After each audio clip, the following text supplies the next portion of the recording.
Good morning, everybody. That is such a banger of a tune on that intro. Sometimes it catches me off guard and I forget it. And sometimes I'm sitting there going, all right, how are we doing? Sammy, United People's TV, Wednesday, the 26th of March. We're here to talk through reports linking United with Tyler Dibling, which you know they'll be enjoying. We'll run through those. We'll speak about Francisco Trincao. Is it Trincao or Trincao? I don't know. Is it like a soft C? I don't really know. Anyway, got to call him Frank. We're also going to speak about Ahmad, about Mainoo, about Heaven, about injuries, a little bit on Shea Lacey, covering the news. You're going to let me know in the comments. Alex, very nice. Spot the haircut. Everyone loves a skin fade, right? It's a little bit sharp, a little bit sharp, a little bit sharp. 20 seconds early and I missed the intro, says Imran. Well, sorry, mate. Sorry. Sometimes you go live at 10:03, sometimes 10:04. You know, change it a little bit. As always, going to go down in the comments. Going to get involved with the chat. So please do get involved throughout the show. I'll try and interact with as many of you as I possibly can. Let's say some introductions. Good morning to you, Carl, Stephanie, Alex, you're there as well. All the mods keeping the chat, I hope, a little bit civil. A little bit. We've got Toby, good morning to you, dude. Gifting 10 memberships. Who's a lucky 10? We've got Fred Mike, Finding Purgatory, which is an interesting username, that one. Not sure you actually want to find Purgatory, but, you know, each their own. Nicholas, Darren, Dara, Chris, Frankie, and Liam. Good morning to all of you. We've got Shmee. Makes me want to watch Hook every time I see your username. Right. Let's get into the show. And let's begin the show by pointing and laughing. Real Madrid are bastards, aren't they? Who have they got on free transfer? Real Madrid got Mbappe on a free. Going to get Trent on a free. Who else do they get on a free? I swear they've got some big old ones as well. Who's a right back? I can't remember. Either way.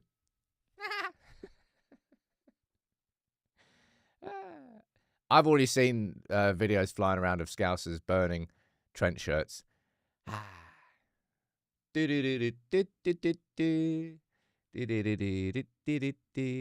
want to be at Liverpool for the rest of my career. Oh, it's like that Family Guy. You know, when Peter falls over, he just holds his knee.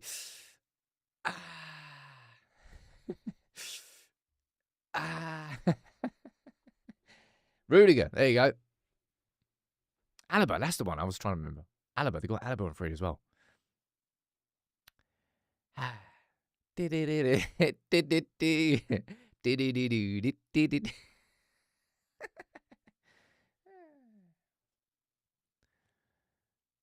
So their greatest ever captain in the Premier League, who never won a Premier League title, who put in a transfer request and tried to leave the club. And the Boyhood Academy product, who wanted to spend his entire career... Nah, sod that. See ya! I'm off. Anyway. Don't care they win the league. I'm still laughing at that. Shameless? Fine. Totally fine. Right, anyway, can we move on to something? It's always the ones you least expect, isn't it?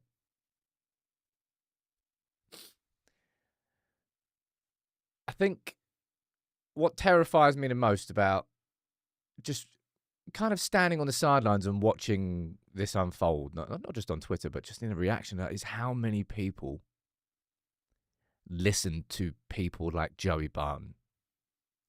How many people genuinely think that he's a logical man, that he's a smart man, that you should listen to what he's saying. The guy is a scumbag. The guy is something stuck to the bottom of your shoe that somehow gains the capability of speaking. That's who Joey Barton is. And so many, not just boys, not just men, just so many people listen to him. And people like him. Like, wake up, people.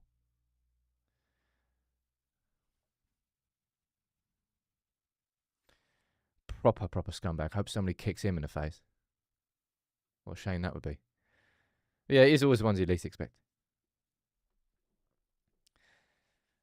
Oh, Barton. He definitely took a little back pocket payment for that little bit of match fixing. Remember that? City against QPR, 2013, no, 2012. Gets the red card. Anyway, move on from Tigger. Just want to say that I just think it's disappointing how many people I see defending people like that. Man, unfortunately, there's so many people that do that. People will defend him in this situation as well. Proper scumbag. Anyway, moving on to the news. Dan Ashworth looks like he's going to be rejoining the FA in a sort of role to help develop top English managers. And if you think about that, like, how many English managers are there in the Premier League right now? Can't remember. You know, people with so many, probably the same people that support Joey Barton were pissed off that a German is going to be running our football team. Yeah, what, you mean the best manager? Yeah, him, Thomas Tuchel. Anyway, there's definitely a gap between the top level. I think Eddie Howe is one. Anyone else? Any other English managers in the Prem? Can't remember off the top of my head. Either way, it looks like Dan Ashworth's going to be back in a role sooner rather than later. And looks like he's going to be going back to the FA. He wasn't a bad sporting director. He was just clearly the wrong one. Really quite annoying how badly we got that. OA saying, genuinely hate it when other United channels go live, same time as you. Like, piss off. Fuming. And calling it Trincao will be a good United player. Hey, look. Everyone goes live when they go live. I won't ever change. It's a lie, actually. I think when I first started doing the live shows, Kieran McKenna is Irish. Is he from Norn? I think he's from Norn. When I first started doing live shows, I think it went live at 9 a.m. But for a long, long time, we've been 10 a.m. For a long, long time. Why are people saying Thomas Frank? Someone going to help someone else down there. Graham Potter. Is Graham Potter a manager in England? I can't remember. Who's he in charge of? Graham Potter. Who's he in charge of? Oh, yeah, West Ham. Wah. Well, either way, I don't name any good English managers. So, Dan Ashworth, your job's cut out there. Now, I want to pull this headline up here because this is just such an example of what headlines are. It might sound like a strange thing to say. By the way, when it comes to these papers, like the Times, this is from, there will be someone specifically who writes the headlines rather than the article. But the headline there, 2 Manchester United stars will travel 75,000 miles this summer. It's a huge number. It's a huge headline, right? And then you literally go down to the first line of the article. 2 Manchester United players are set to travel more than 37,000 miles over the summer. Well, hold on here. 2 Manchester United players are set to travel more than 37,000 miles. But you just said 2 Manchester United stars will travel. And it just goes to show you how you can sort of manipulate words. Because technically that's not a lie at the top there. 2 Manchester United stars will travel 75,000 miles this summer. They just forgot to write, or they didn't forget, but they just didn't write in total or together. It just made me laugh, really. That's what everyone does. It just things have to be overinflated to lure you in. And I hate doing this, but I have to keep calling it out. Brent keeps constantly doing it. Yesterday, we're going to speak about the Dibling story, which came out and is worthy of a conversation. But the Dibling transfer is not close. Stop exaggerating it to entice people to think that you've got something that no one else knows. It's very frustrating. It annoys me so much because it's something I constantly battle against. And it is a problem with misinformation and how hyped people get. It is part of the problem. It is a huge, fundamental part of the problem. So you have to keep calling it out. If you're gonna try and gain from it, expect people to call you out on it then. All right? Is what it is. I'll speak about Dibling soon. Anyway, they're not travelling 75,000 miles each. Although, realistically, look at that. Look how nuts that is. Right? Look how nuts that is. Garnacho and Ugarte are going to be flying everywhere. Going at the end of the season to the post-season campaign in Hong Kong and Kuala Lumpur, then flying from there to South America, then flying from South America back to Manchester, then flying from Manchester out to the pre-season tour, and then flying from the pre-season tour. Oh, don't forget Stockholm, by the way. Throw that in the middle. It's nuts. It is mad what footballers are like. It's like a perfect reflection of what society is, just in general. I was speaking to my partner Susie about it last night, randomly. It's like, when I was younger, well, just even 10, 15 years ago, you buy an album and you listen to an album because you kind of had it physically on a CD. It's just the way it works. But now, because there's so much music available, the way that younger people listen to music is not in that same way. You chop and you skip between because there's such an abundance of music. There's such an abundance of series. There's such an abundance of content and things and everything everywhere all at once. Just constant overstimulation. And it's like football. There's so much football. It's like a postseason tour here, and then we go for the international competition over there, and then a preseason there, or adding an extra preseason game over there, and probably add another one in the Snapdragon Stadium. Constant football. Overstimulation. Overworking the athletes. And it diminishes a little bit of the quality of football. It's why a lot of football is so robotic now. It's so much about you could get little piggy footballers back in the day. Have a little chub. It's fine, you can have a little chub. But you'll still be a great footballer. You can't do that now in the Premier League. You have to be an athlete. You've got to be shredded. You have to be like a physical athlete. Back in the day, you could be a little bit chubby. You could still be a wicked footballer. You don't get them much. Are there any chubby footballers anymore? I think there are. Anyway, that's a random little rant. A very, very random little rant there. I'll go on to speak about Tyler Dibling now, all right? I think somebody sent a super chat. Let me go back and read that. Alex saying, I won't believe United will get Dibling until Ornstein says something, but I'll take it if your reaction is similar to when he announced Euro mid-show. Forgot about that. We had quite a few of those last summer, didn't we? Ubaid saying, what does it come down to, Sam? The money? Of course it does. The money makes the world go round and makes the money stop. Makes the world... I just made that up completely. Unfortunately, because of United's financial situation, that's what's driving that post-season tour. Shouldn't have mentioned Chubby. Comments going nuts. I'm not reading them out. Anyway, let's move on to speak about Tyler Dibling. And the transfer isn't close. All right? It's the complete opposite. This is the first time that we've had a conversation about Tyler Dibling. This is the first time that we're talking about United scouts going to watch Dibling and the fact that he is on our watch, as he should be, by the way. I'm going to run through a clip here. Big up Jay, big up Stretford Paddock. They had Nathan Salt on from the Daily Mail, and just as a little clip from the interview, if you want to go and watch a full interview with Nathan, it's on their channel. He's just speaking about Tyler Dibling here. You think there could be something in this, Dibling to United? So he was in the England under-19s group with Ethan Wheatley, who did score against Wales, and there were lots of scouts there. United had multiple scouts there watching, and the word I was getting back, I've put in the column today, is that they were buzzing about Dibling, and his ability as a dribbler, as a ball carrier. There's been a lot of noise around Dibling. I think Tottenham are also very... We don't just play the whole thing. I'll let you go and listen to it. Harry down there, Sam's fat shaming.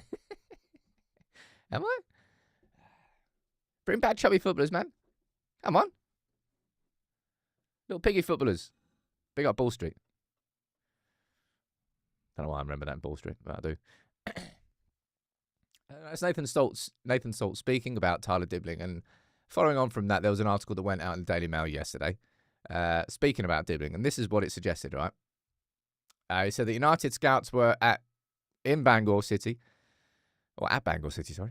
watching England's under-19s play Wales. That was last week. I think England's under-19s won 2-0. Ethan Wheatley scored.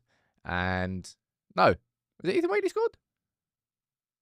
Oh, yeah, and Bianchetti scored for Wales under-19s, I think yesterday against Turkey, actually.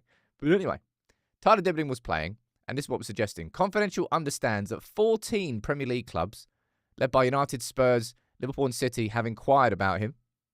Leipzig, Bayern, Dortmund.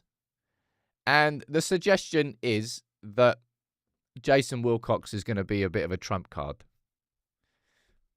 Because, of course, Jason Wilcox was the director of football at Southampton when Dibling signed his first professional contract and when he sort of came through into the first team environment.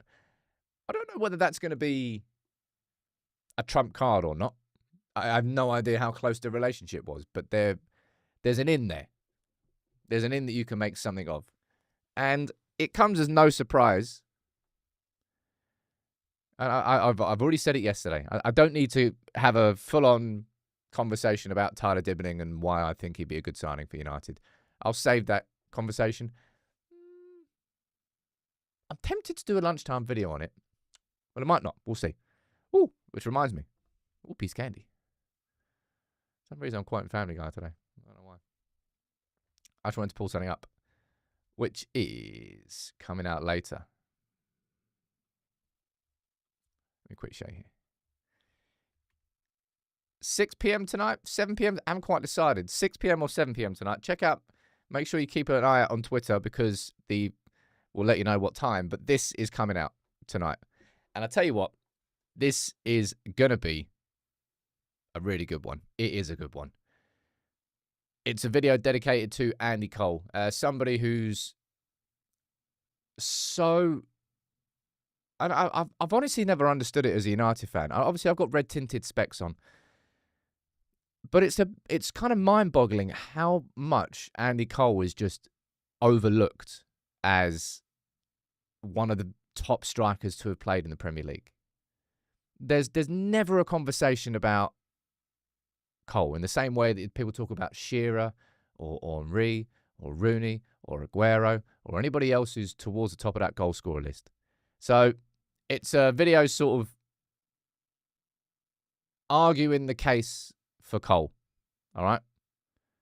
I think you'll like it. And it's also got the soundtrack is by J. Cole. And it is probably my favourite soundtrack that we've used so far. Well, it's not just J. Cole. Benny the Butcher, if anybody knows. You'll like it. I think you will. You might not. But if you don't, well, that's just up to you. Either way. Tyler Dibling, right? Let me see what someone down there is not happy. Not happy at all. Where is it going? Where'd that comment? I want to read that one out. That person was pissed. Ricardo, Dibling is not a starter for any team reaching the quarterfinals in the Champions League ever. That's a cracking comment, that one.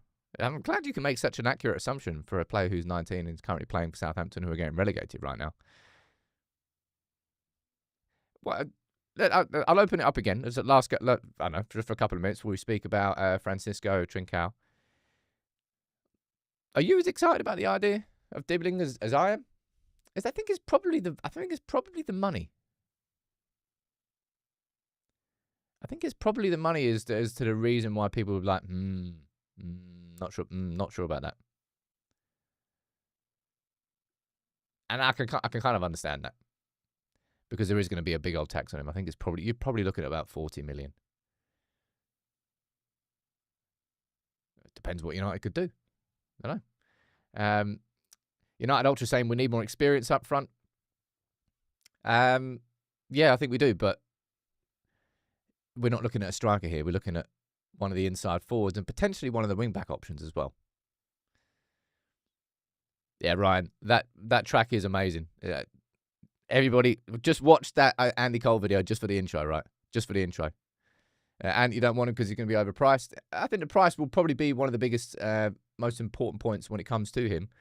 And I suppose you can just flip the script and go and have a conversation about Trincao, who, by the way, I think we should sign just for that Barnet. That is a 10 out of 10 head of hair. He's even got little handlebar going on. What he should do is shave it all off and just... Strong look.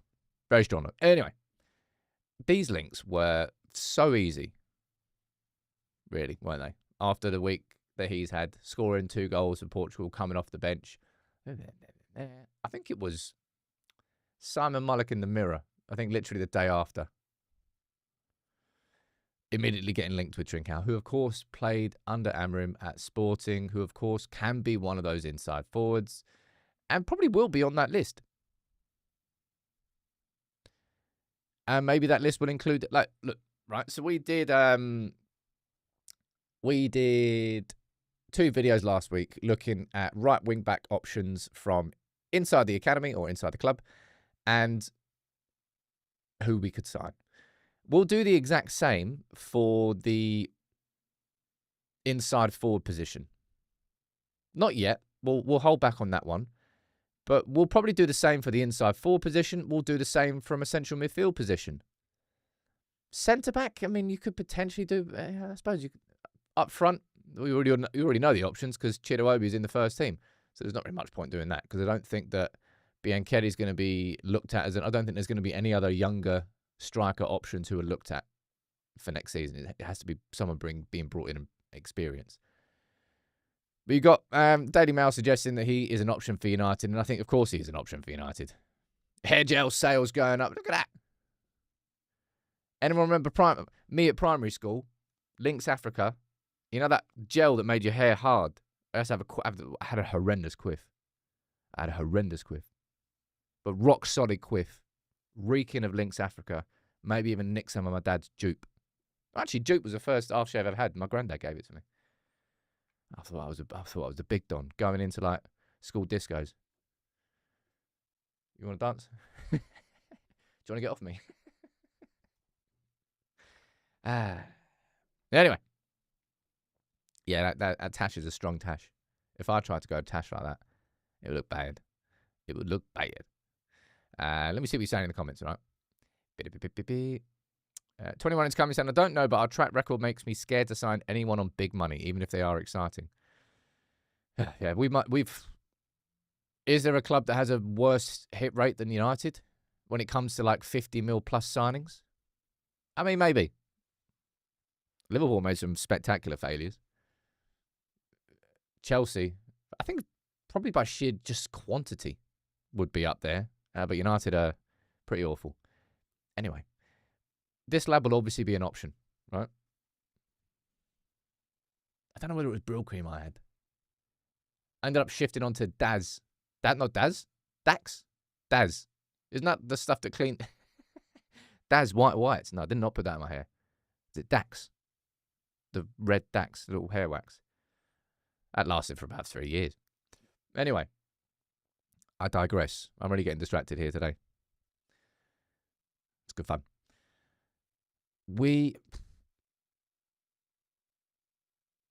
I get confused when I think about... I'm going to ask this here now. Right? What position do you think Bruno plays next season? Right, you can't type both in. Plays most next season. There you go. Do you think he plays as one of the number 10s or one of the central midfielders? Because I genuinely... I keep chopping and changing between that. Sometimes I think, oh, you want Bruno further forward, man. That's where you're going to get the best out of Bruno. But then I look at how he's sort of controlling games now. It's almost like we're seeing a slightly different, a slightly more mature Bruno Fernandes. And I keep chopping and changing as to whether I think that we need to really heavily invest in a number 10 or really heavily invest in a central midfielder. And I don't know. So I'm open up to because I honestly think where Bruno plays next season kind of changes where you probably will invest more money. So if he's going to be playing as one of the central... I'm not saying that we don't sign a central midfielder because I think we do sign one anyway. But I just think it's curious as to what you think. 64% of you so far are saying central midfielder. Does anyone else think you're seeing a little bit more of a... Yeah, I think that's the right word, Jason. Does anybody else think that you're seeing a bit of an evolution of Bruno's game this season? Of course, he's still got the Hollywood balls in him. Sometimes he does try to speed up the game a little bit too much, but, he tries everything. But do you think you're seeing a bit of an evolution of his game? I think you're seeing it slightly. He's certainly getting the returns. Simon saying Defro Bruno's now a central midfielder. Oleo completely disagrees, saying Bruno is a number 10 and should be there. I think I found myself chopping and changing about this so much this season. Certainly for the rest of this season, Bruno is going to be our central midfielder. I don't think that position changes. But Love Rain saying it's hard to name a better number 10 than Bruno. Stu saying he's doing a Scholes and slowly going backwards. Still blows my mind that Scholes started off as a striker. It's quite funny, that. And then, of course, went deeper and deeper. Carrick ended up going deeper and deeper. Rooney ended up going deeper and deeper. But Bruno's game has never been about explosive pace. And you would argue right now at third, Bruno's not losing any sort of, again, I don't know how he does it, but Bruno's not exactly losing his energy levels either. Someone saying, Innes, you're saying that he's better deeper. Sam, where do you think Mainoo will play? Central midfielder number 10 says. It's a really good question, Toby. I feel that there's more to Mainoo's game in the number 10 role than there is in a central. I'm not even talking about just a deeper central midfield role, but just a central midfield role. I think Mainoo needs ground coverers behind him.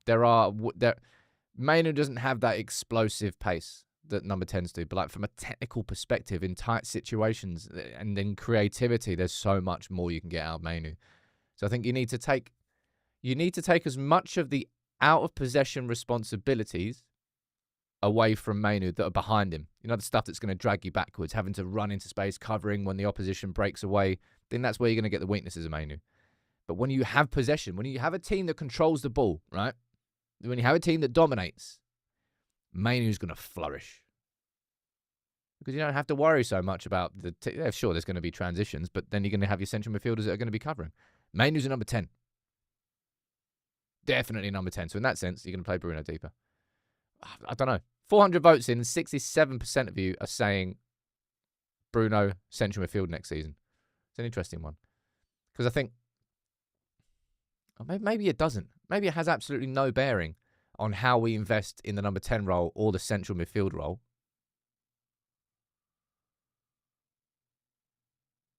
On where Bruno plays. Maybe they're completely different conversations. I don't quite know. We'll find out. Either way, 10 out of 10 head of hair. Not surprised to see us being linked with him. And there's going to be loads more. Like are we entering transfer season now? Rumours, end of March, start of April. They're going to start bubbling around. They really, really are. And this deal's not close.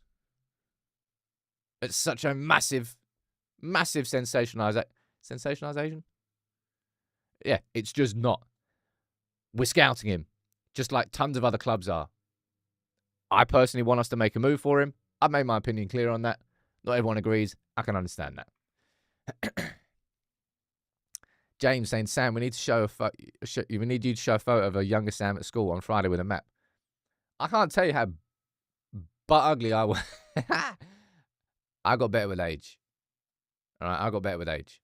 That's all you need to know. I'll put it up at some point. Do I have to? Anyway, it's all about getting better with age. You don't want to be your best looking in the like 13 to 17. That you might seem the most important thing at the time there, but nah, you want to blossom with age. I like to think I have, only because. Anyway, let's move on. Let's speak about football. Let's speak about this, right? You got Samuel Luckhurst saying that Ruben Amorim wants to sign a new goalkeeper, and I know there's going to be quite a few United fans, quite a lot of United fans, who agree with that. And I think with Onana, yeah, I don't think he'll be here in a couple of years. Of course, it is Luckhurst, exactly. So,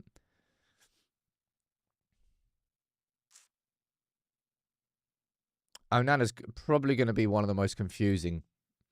You know how we had that, someone mentioned it earlier, right? You basically got PTSD when it comes to United and big money signings. And how they don't have the impact at the club that you expect them to have. Onana, for me, is definitely one of the most confusing ones. to sign somebody who was as experienced as he was, played in different countries, literally just played in the Champions League final, and oozed more confidence as a goalkeeper than I have seen in a goalkeeper in a game of that magnitude in a good long time. And then to see how he played at United, and it's just like, wow. It's like your mojo's been taken out by Dr. Evil. That's the way that he played in United shirt. So I'm not surprised to say, I think United will be looking at a goalkeeper, but I don't think it's going to be high enough on the priority list this summer for United to make it happen. I look at the list and I'm only speaking about my own perspective here. You can disagree with it. Football is about opinions. I think a right wing back is more important. Whether that's from coming internally or externally, I don't know. But a right wing back, I think a striker is more important. I think a central midfielder is more important. And I probably think number 10. Number 10 number 10, and I'd probably go goal. There's quite a few positions I would put above signing a new goalkeeper. However, I don't really have much confidence now in him being able to turn it around. Raul, you're saying the pressure and toxicity at United can affect any player? Well, it's melted many players. You know, one thing I really think affected Onana before he even kicked a ball for the club in a competitive game was that bloody home game. Remember that home debut again? Was it Lons? Where he got chipped from like 40 yards out. And then the pictures came out of him like fumbling into the back of the net when he chased it. I swear that impacted his decision-making almost before he'd kicked a ball in a competitive game for us. Because he dropped deeper. He went back into sort of, I can't have that again. That's a bad start. Yeah, Bayindir won't be number one, man. Bayindir, he's a decent enough goalkeeper. But Bayindir won't be our number one. Right? He just won't be. I think he'll leave. I think this summer you're probably looking at Heaton retiring, Bayindir leaving because he wants to find a new club. So I very, very much doubt that United are going to let our third choice goalkeeper go, sell our second choice goalkeeper, and sell our first choice goalkeeper all in the same summer. I find that very unlikely. And you know, that like probably I would probably say this is the biggest confusion I've got about Onana. In terms of distribution. In terms of his passing. Because what I expected when it comes to Onana was I was expecting to be terrified to watch him with the ball at his feet when players are pressing down on him, and for him to do some mad Barthez moments like step overs, skipping through, running 30 yards out of goal, sliding into tackles, and just doing some sort of just mad decisions. But the thing I've been most frustrated about with him, actually, is his passing. If you look at this, right? And you look on the left-hand side, that's Onana's distribution from goal kicks. On the right-hand side, that's his distribution from open play. And look how heavy his kicks are to the left. And look how heavy his kicks are long. 67% of the kicks from Onana are long. I'd love to be a fly on the wall and to know whether this is a tactical instruction or not. Because I just can't see it being a tactical. It's not how Ruben Amorim's Sporting played.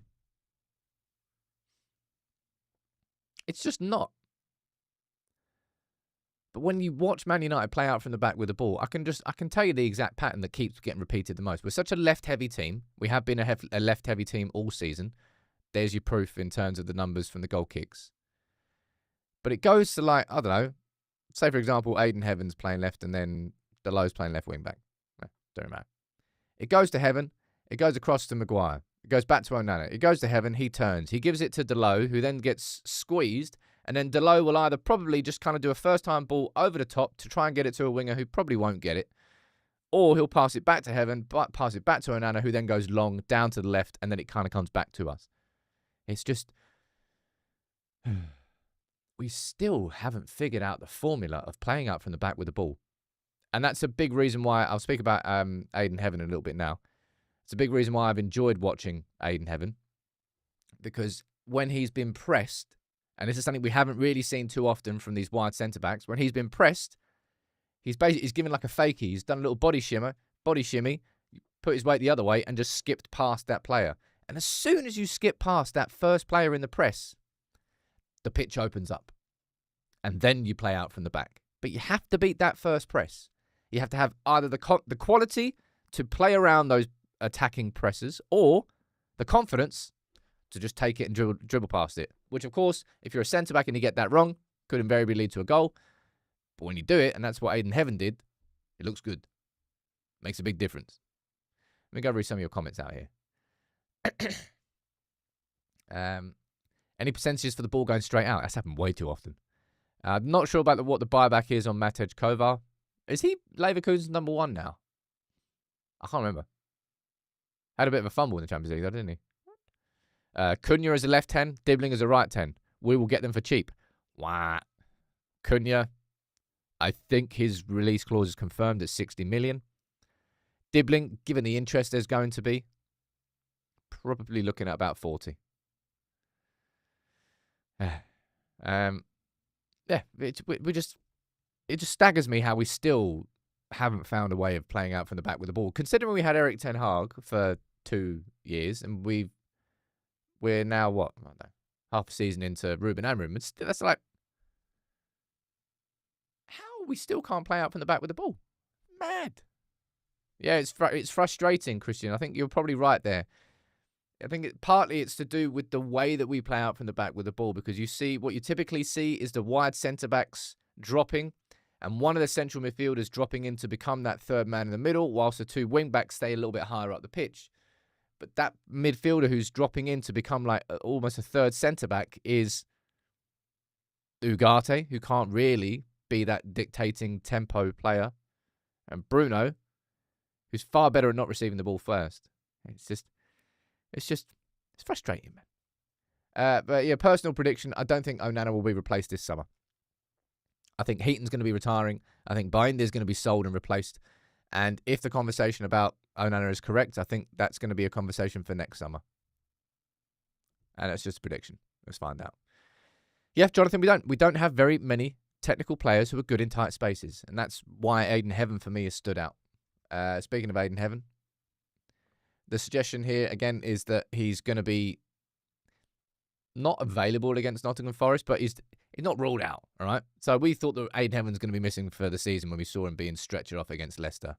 But it looks like it wasn't as bad as first expected, and he's going to be involved in first-team training sooner than we thought. And that is a very good thing, because as I said, leading on from the comment there about Jonathan saying United don't have many technical players. A, we don't have the technical players in defence, and B, we just don't have players with confidence, because the confidence gets shot at United so quickly. And again, I speak about Onana getting lobbed in that pre-season game. I think that sort of robbed him of quite a bit of his confidence before he'd even played a competitive game. Aiden Heaven showed that confidence straight away against Fulham, against Arsenal, and in his Europa League debut, and in his Premier League debut. He just sort of stood up to the occasion. So fingers crossed that he does return, because we really need... And it does go to show you, I know, do you remember how obsessed Erik ten Hag was with left-footed centre-backs playing on the left? Like, remember when Raphael Varane, and that was being used as an excuse as to why Varane wasn't playing? I don't know whether it was actually that or not. But you can see it with Heaven and Dorgu down that left-hand side, kind of just how much more natural it is to use the width of the pitch. Because you open your body up to the byline and you gain you make the pitch a little bit wider just with your natural body positioning. So that's I think why there is some justification to, I'm not saying that you should be obsessed by it, but in an ideal world, your left back will be left-footed. Your left centre-back will be left-footed. In an ideal world. Anyway, Aiden Heaven, fingers crossed, he'll be back sooner than we thought. Obviously, the update on Ahmad was Ahmad himself getting everyone excited. And I won't be surprised if we see Amar back in training in April. I think we'll see him on the grass. Tyler with a good question there, saying, Sam, with Heaven and Martinez both fit, who will start? Well, that's not really a conversation we need to have until September, October maybe. But that's what a squad is. There will be games where Martinez won't be massively exposed with his lack of pace covering the channels, and that his aggression will actually be better, and his technical ability will be better. And then you might see, I don't know, you wouldn't see Martinez. Well, in fact, actually, when you think about it,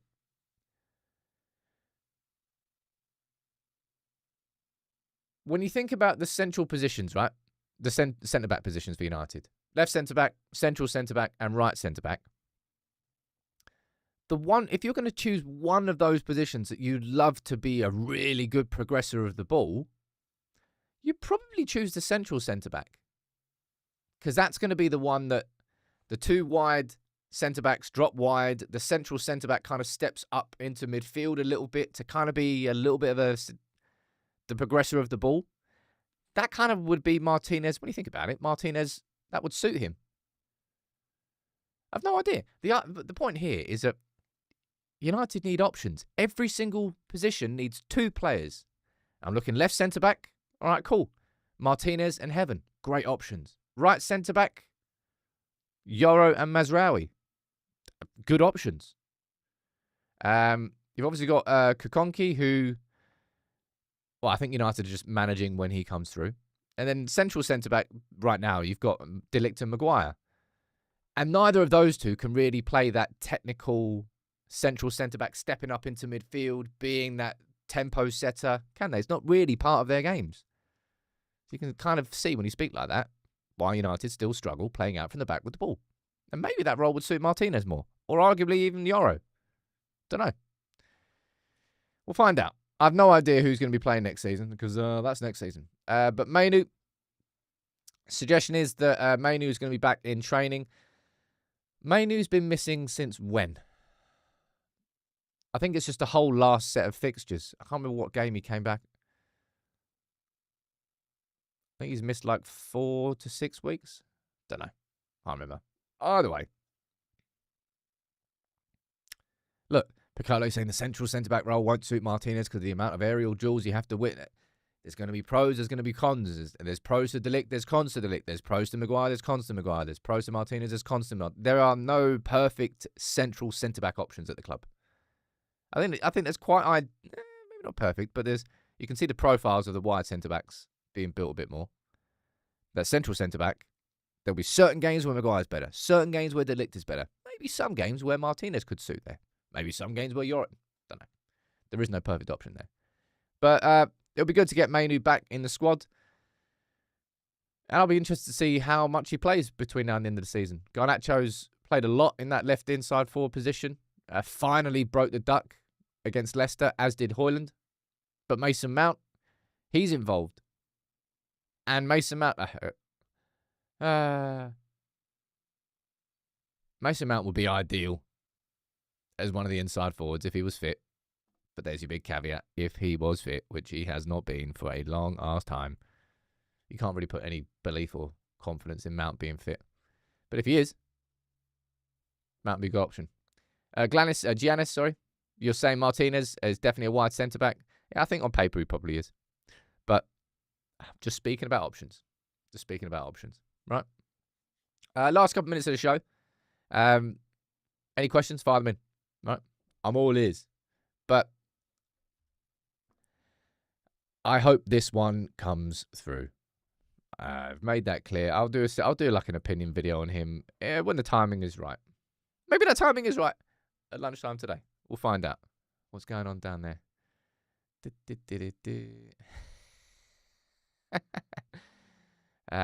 Comment there saying Fabrizio Romano's just reported on a Ugarte move.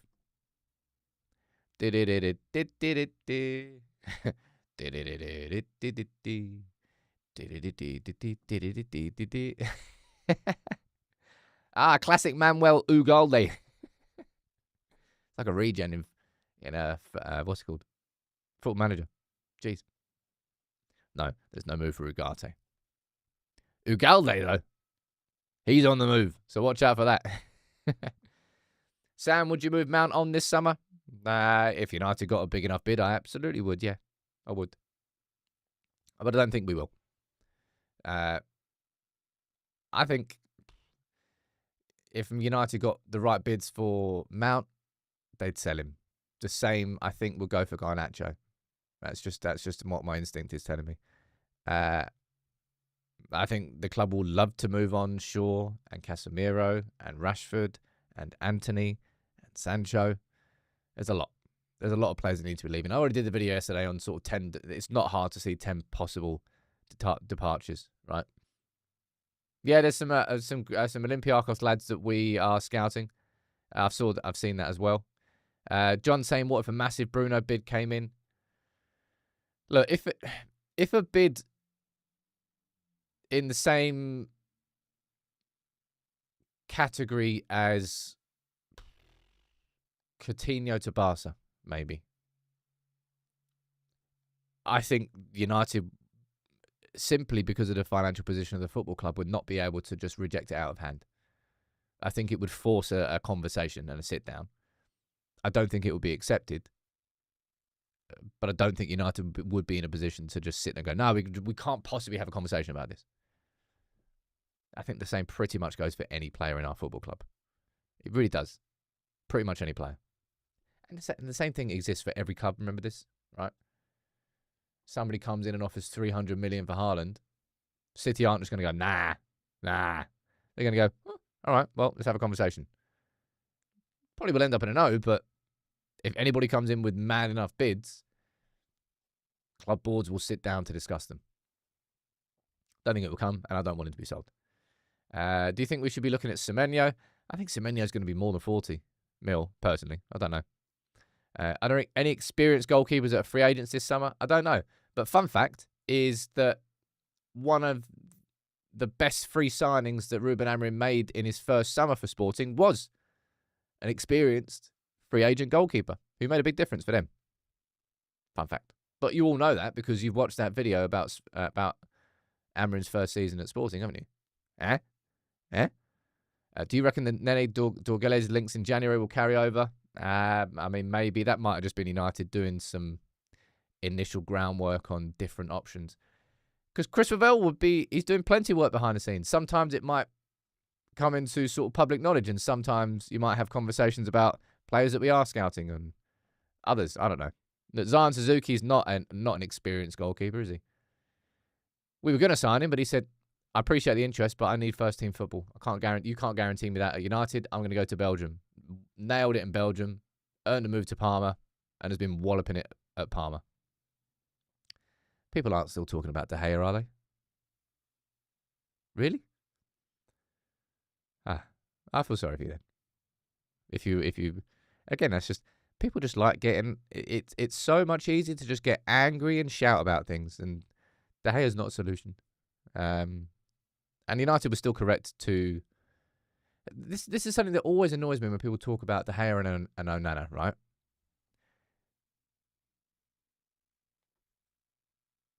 De Gea shouldn't have been given a new contract. It would have been like a brand new 3-4 year contract on nutty wages.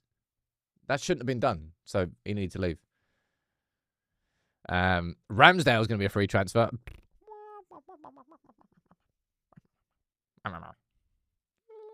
Right, I'm going to wrap that up for today. I'm not sure if there'll be a lunchtime video. There might be, but I might just leave it empty and leave space for that Andy Cole video, which, as I said, has got my favourite soundtrack so far. Big up to Tim on the edit for this one. Legend. Tim's first video, actually, so be nice to him. And, yeah, it's a video I think Andy Cole deserves, and it's a sort of, as a fan, you should be able to argue for players who have done that much for your club. Because sometimes they can't really defend them. No, they can defend themselves. But, yeah, that's what I'm there for. I won't tell you that. I'll keep that to myself. But look, big up everyone. If you can drop a like on the video, it makes a big, big difference, as always. Thank you all for your chats, your comments, for your... who sent in some gifted memberships today? Toby, you sent in some earlier. Shax, you gifts. You sent in 5. Missed those. Didn't at the end, though. Oh, Alan, you sent in 5 as well. why we check at the end. Potato gifting 2 as well. A couple of hash browns for the chat. All right. Mr. Bang saying 6:30 will make it simpler than 6 or 7. No, I'll just check Twitter and I'll tell you whether it's going to be 6 or 7. I just haven't decided yet. See ya.